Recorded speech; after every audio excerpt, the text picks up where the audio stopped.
Labas rytas, pirties mylėtojai. Šiandieną nebus nei žodžio pasakyta apie jokius virusus. Šiandieną mes darysime labai svarbų darbą, kurį reikia padaryti kiekvienam pirties savininkui po žiemos. Tai yra atnaujinti pirties plautus.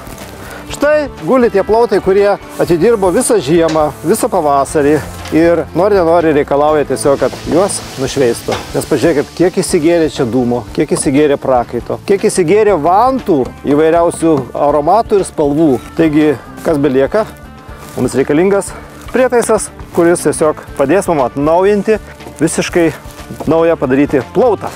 Ir mūsų kūnas jau šį vakarą, aš tikiuosi, atsiguls ant šviežios medienos.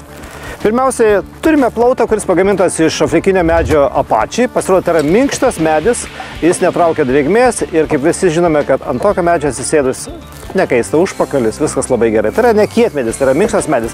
Ir jam visai reikėtų štai tokio aparato, kuris naudojam 60 dydžio švitrinį popierių.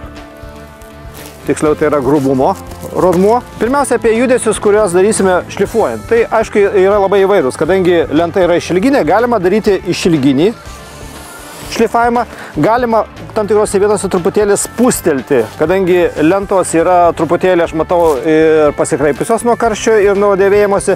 Tai tiesiog mes pradėsime šlifavimo darbus.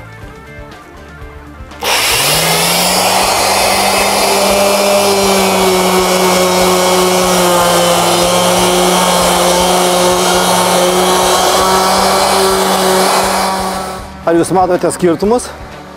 Skirtumas akivaizdus, nes matote, kaip atrodė mediena pačioje pradžioje, kaip atrodė po gero sezono pirties, kaip patamsėjo. Klausimas, aišku, būna kai kurių, sako, neleisiu vantų naudotis, todėl mano plautai visą laiką bus švarūs, balti ir gražus. Arba dar kitas variantas, kai sako, aš nutepsiu, nulakuosiu savo plautus ir jie bus visą laiką gražus ir balti. Niekada to nedarykite. Geriau, tegu pirtis būna tamsi juoda, matosi, kad jinai gyva, kad yra naudojamos vantos, kad ten patenka netgi truputėlį dūmo. Bet vieną gražią dieną jūs įsitraukite savo plautus ir tokią štai gražią saulėtą dieną gamtoje gražiai nušvieskite. Jūs turėsite ne tik tai švarius baltus plautus, ant kurių jūsų kūnas atglus jau šį vakar pirtyje ir mėgausis tuo garu, kurį duoda pirtis, bet kartu ir pasijausite kažkokį tokį emocinį pasitenkinimą, nes vėl pirtis atgimė. Kaip ir mes, kiekvieną pavasarį atgimstame iš naujo, taip ir pirtis atgimsta pavasarį iš naujo.